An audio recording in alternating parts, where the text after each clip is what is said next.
মঙ্গলদেব রাশি পরিবর্তন করছে জুনের 1 তারিখ 2024, প্রবেশ করবে তার নিজস্ব রাশি মেষ রাশিতে এবং এখানে অবস্থান করবে জুলাই মাসের 12 তারিখ 2024 পর্যন্ত।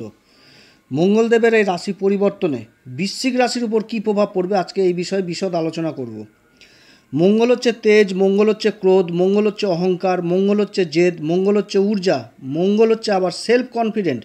এই মঙ্গল যখন কারো জন্মকুষ্ঠিতে খুব ভালো অবস্থায় থাকে, নিজের রাশিতে অবস্থান করে, কিংবা মঙ্গলের উপর যদি শুভ গ্রহের দৃষ্টি পড়ে, ডিগ্রির দিক থেকে যদি মঙ্গল বলবান থাকে, তাহলে এই সমস্ত জাতক জাতিকারা খুব সাহসী হয়, কোনো কাজ করতে গেলে সহজে হার মানে না এবং কাজটি সম্পন্ন করে তারপরেই ছাড়ে।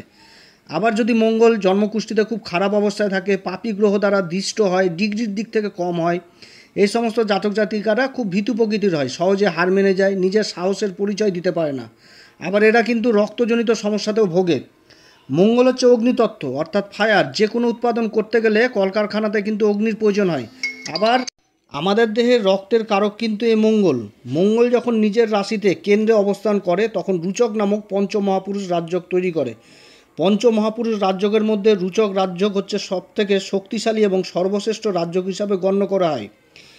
জন্মকুষ্ঠিতে মঙ্গলের অবস্থান যদি খুব ভালো হয় তাহলে এই সমস্ত জাতক জাতিকারা সমাজে মান সম্মান খ্যাতি অর্জন করে। এই সমস্ত জাতক জাতিকারা ইঞ্জিনিয়ার, ডাক্তার, প্রশাসন লেভেলের উচ্চপদস্থ কর্মচারী, সেনাবাহিনীর প্রধান ইত্যাদি হয়। মঙ্গল যখন কারো জন্মকুষ্ঠিতে খুব ভালো অবস্থায় থাকে এবং সেই সমস্ত জাতক জাতিকারা যদি কোনো কাজের উপর আগ্রহ দেখায়, তাহলে ওই কাজ যতক্ষণ পর্যন্ত সম্পূর্ণ না হয় ততক্ষণ পর্যন্ত ওই কাজের পিছনে লেগে থাকে এবং সম্পূর্ণ করে তারপরেই ছাড়ে। তাই মঙ্গলের স্থান হচ্ছে গ্রহদের মধ্যে সেনাপতির স্থান দেওয়া হয়েছে। সেনাপতি যেরকম কোনো কাজ করে বা যদি হাতে নেয়, তো সেই কাজটি যতক্ষণ পর্যন্ত সম্পূর্ণ না করে ততক্ষণ পর্যন্ত এর পিছনে লেগে থাকে। মঙ্গলদেবের এই গোচরের ফলাফল আপনারা চন্দ্ররাশি অনুসারেও দেখতে পারেন, আবার লগ্ন হিসাবেও দেখতে পারেন। সমস্ত দর্শক বন্ধুদের জানাই নমস্কার এবং নতুন দর্শকদের বিশেষভাবে অনুরোধ করব আমার এই চ্যানেলটিকে সাবস্ক্রাইব করার জন্য।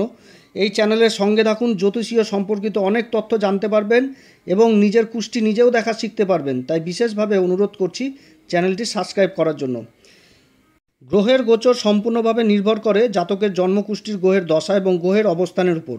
আমরা যে ফল প্রকাশ করছি আমাদের এটা একটা প্রচেষ্টা মাত্র। এটা সম্পূর্ণভাবে নির্ভর করবে জাতক জাতিকার জন্মকুষ্ঠির গ্রহের দশা এবং গ্রহের অবস্থানের উপর।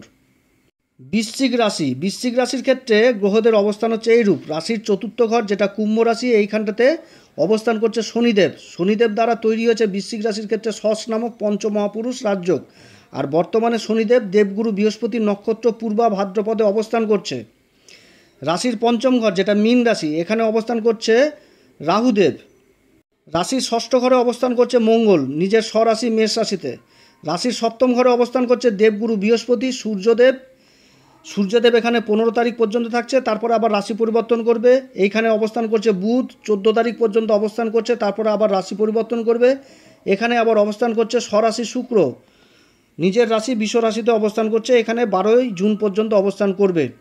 আর তার সাথে একাদশ ঘর যেটা লাভের ঘর কন্যা রাশি, এইখানে অবস্থান করছে কেতু। এই রূপ হচ্ছে বৃশ্চিক রাশির ক্ষেত্রে বর্তমানে গ্রহদের অবস্থান। বৃশ্চিক রাশির ক্ষেত্রে সবার প্রথম ভালো দিকটা হচ্ছে 1 জুন মঙ্গল রাশি পরিবর্তন করে প্রবেশ করবে নিজের মেষ রাশিতে, যেটা বৃশ্চিক রাশির ক্ষেত্রে ষষ্ঠ ঘর। ষষ্ঠ ঘরের অবস্থানে বৃশ্চিক রাশির জন্য যথেষ্ট ভালো। ষষ্ঠ ঘরে মঙ্গল আবার কারক। এই ঘরে অবস্থান করে মঙ্গল আবার কিন্তু বিপরীত রাজযোগও তৈরি করেছে। 1 তারিখে মঙ্গল রাশি পরিবর্তন করছে, আবার 3 তারিখে বৃশ্চিক রাশির কারক গ্রহ দেবগুরু বৃহস্পতি সপ্তম ঘরে উদয় হচ্ছে। এটা হচ্ছে সবথেকে বড় ঘটনা ঘটতে যাচ্ছে বৃশ্চিক রাশির ক্ষেত্রে। দেবগুরু বৃহস্পতির এই পরিবর্তন বৃশ্চিক রাশির জন্য খুব ভালো লাভদায়ক হবে। আবার এই সপ্তম ঘরে বুধাদিত্য যোগ তৈরি হয়েছে, লক্ষ্মীনারায়ণ যোগ তৈরি হয়েছে। বিগত দিনে বৃশ্চিক রাশি অনেক ভয়াবহ পরিস্থিতি দেখেছে, বিশেষ করে বিগত 3 মাস দেবগুরু যখন রাশি পরিবর্তন করলো এবং করার পরপর যখন অস্ত হয়ে গেল, তার সাথে রাশির অধিপতি শনিদেবের সাথে জুতি, আবার রাহুদেবের সাথে জুতি, এগুলো কিন্তু মোটেও শুভ ছিল না।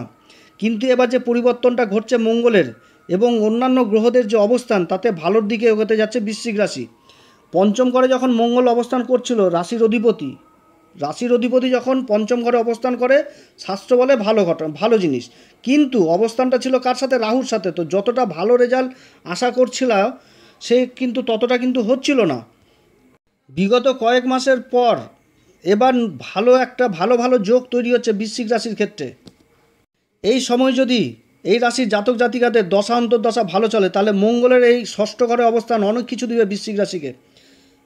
কারণ দেবগুরু বৃহস্পতি রাশির কারক গ্রহ সপ্তম ঘরে অবস্থান করছে, তার সাথে 3টি গ্রহ আরও রয়েছে, সূর্য, বুধ, শুক্র, এই 4টি গ্রহের সপ্তম দৃষ্টি পড়ছে রাশির উপরে। তার মধ্যে 3টি গ্রহের সপ্তম দৃষ্টি মাসের মধ্যভাগ পর্যন্ত থাকবে, এবং এই রাশির উপর আবার শনিদেবেরও দৃষ্টি পড়ছে, আবার রাহুদেবেরও দৃষ্টি পড়ছে। তার সাথে বৃশ্চিক রাশির লাভের ঘর অর্থাৎ একাদশ ঘরে অবস্থান করছে কেতু।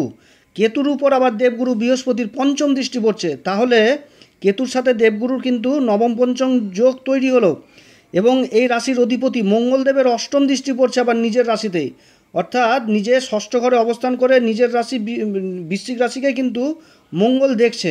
তো এই গোচর কিন্তু খুব ভালো হতে যাচ্ছে বৃশ্চিক রাশির জন্য। বর্তমানে বৃশ্চিক রাশির শনির ঢাইয়া চলছে, এটা ভুললে কিন্তু চলবে না। মানসিক অশান্তি অবশ্যই থাকবে, কিন্তু শনিদেবের দশম দৃষ্টি রাশির উপর পড়ছে, এটা ঠিক।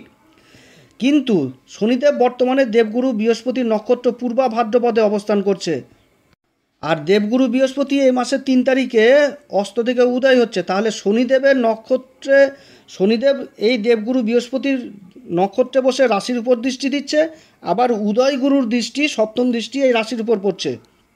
তো এই সময়কালে না হওয়া কাজও কিন্তু সম্পূর্ণ হবে।